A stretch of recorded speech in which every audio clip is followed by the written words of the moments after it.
Hey everyone, Captain Leon from Captain Leon's Boating and More, making a little video for my buddy Mike on how you bleed fish and fillet fish, and I figured, hey, why not? If he was asking, there might be some folks out there that could benefit from this video. Disclaimer, I am not a professional fisherman. As a matter of fact, I would consider myself intermediate. Not an amateur, but not a professional.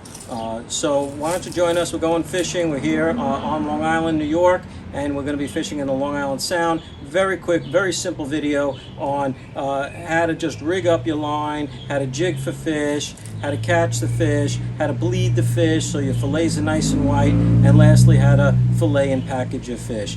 Sit back, enjoy. If you're not already a subscriber, please subscribe to my channel. All right, so we're out here fishing for Fluke today. This is a smaller Fluke. It's not making the cut, so we're going to go ahead and put this fish back in. Looks like he's going to put himself back in. There we go.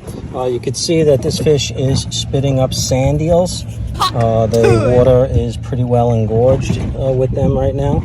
And today we're using a high-low rig. On the high we have a Gamakatsu 3/0 bait holder hook with appears to be about a 4-inch gulp grub, and on the low we have about 1.5 ounce bucktail, also with grub. The method used for fishing is a rapid jigging. With the rapid jigging, it's a question of rapidly jigging the line up and down, give a presentation of your gulp being a live target for the fluke. We'll lower it down to the bottom now, and we are on bottom. We're going to begin the rapid jigging. Hey Rebecca, can you come here?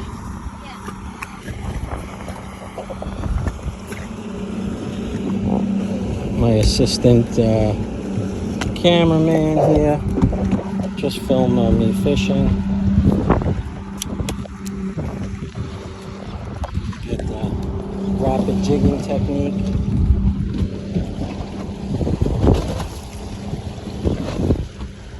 When you get a bite, you're going to want to set the hook. Getting bites now.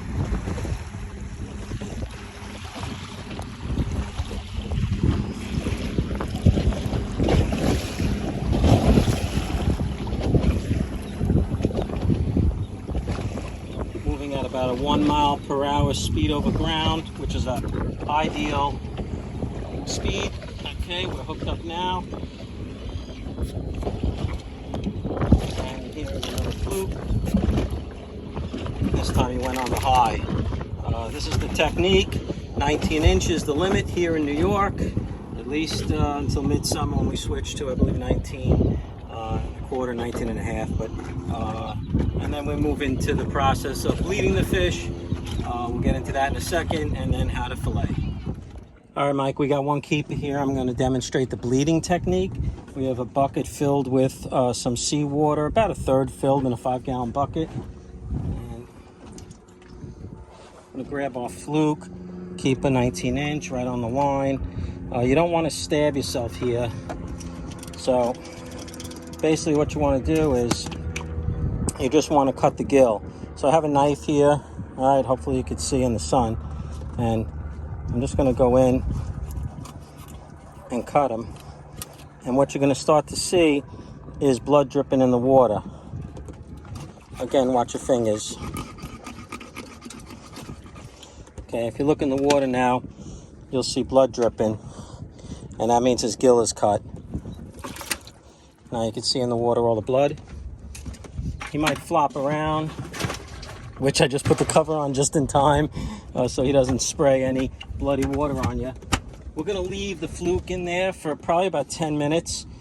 This is going to take all the blood out of the fillets, so the fillets will be nice and white. And the other benefit is it dispatches the fish quickly, so it's more humane without suffering, where it's just dying without oxygen.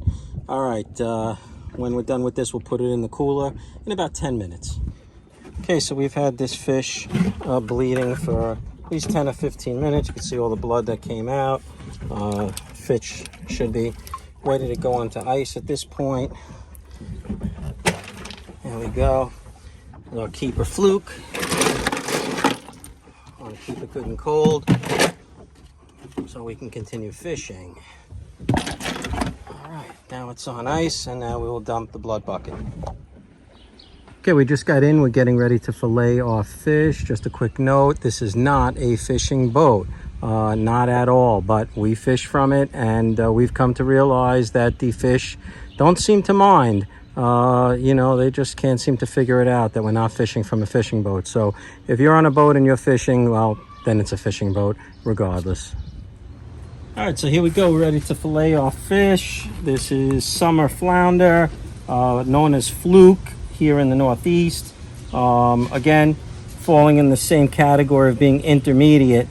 That's my fillet skills. So I get the job done, but you know, I'm sure that there's folks out there that can do it in half the time and much better. So in any case, here you go. If you get one of these fillet boards that has a clip on it, it's not bad. I mean, it holds the fish sliding around on you too much.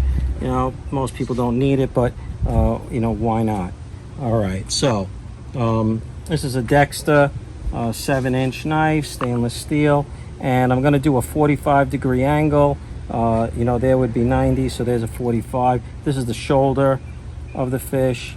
I'm just going to come in and put a slice. Then I'm going to go down the center of the fish. This is just my technique. Some folks do it a little differently, but we go ahead and cut down there. You can put a slice in the back if you want by the tail, and we want to find that center spine bone, and we're just going to run the knife right alongside that to get a nice clean fillet. This is coming out nicely. Just want to watch your fingers, of course.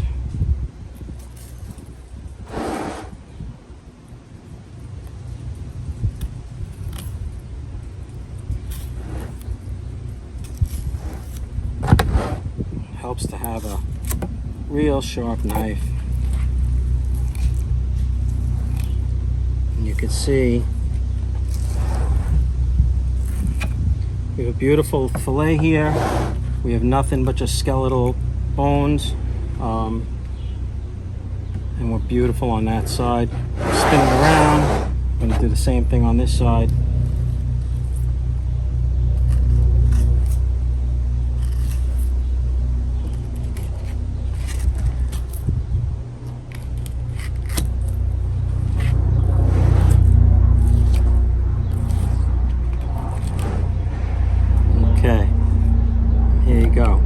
Another nice fillet.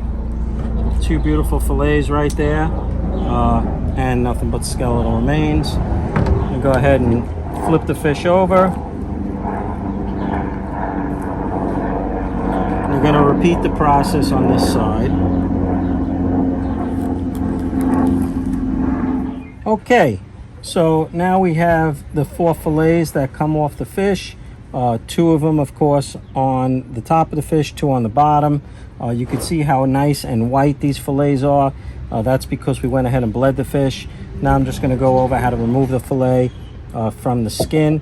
It's really just a matter of taking your fingers and just, you know, holding down the back. You could use a fork if you need, but just to get the knife in there to get going.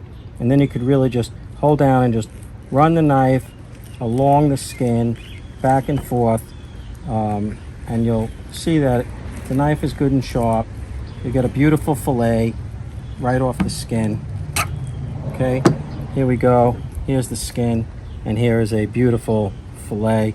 You can just clean it up a little bit, feel around if there are any bones, but you really can't get better than that. And now we're going to go ahead and continue that process of removing the skin for the other fillets.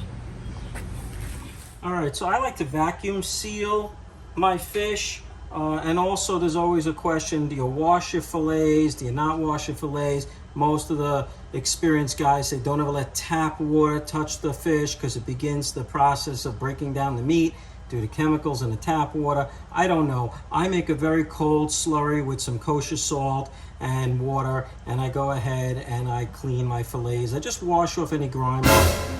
All right, so for whatever reason my camera stopped filming. I was just saying in the end there that I wash my fillets with a cold water slurry, which is a mix of kosher salt and cold water. It's what I do. Wash off the fillets. I created a bag here with a vacuum sealer. I went ahead and put my fillets within the bag and sealed it up to put in the freezer. It'll last this way months and months. So if you're not going to be eating the fillets right away, totally recommend vacuum sealing it. And one other thing I like to do is I'll just write down the species of fish, which we call this fish Fluke. It's summer flounder to many, but we call it Fluke in the Northeast. And we're going to put down here today's date. What is today's date? Hey 28th. Google, what's today's date? 28th. 28th. June 28th. All right, so June 28th, 24. This way we just know when the fish was caught. I have several other fish in my freezer, and I just want to eat the fish in the same order, that we went ahead and caught it. So we're eating the freshest stuff first. That's it. Hope you enjoy the video. Again, if you're not already subscribed, please subscribe to my channel. Take care now.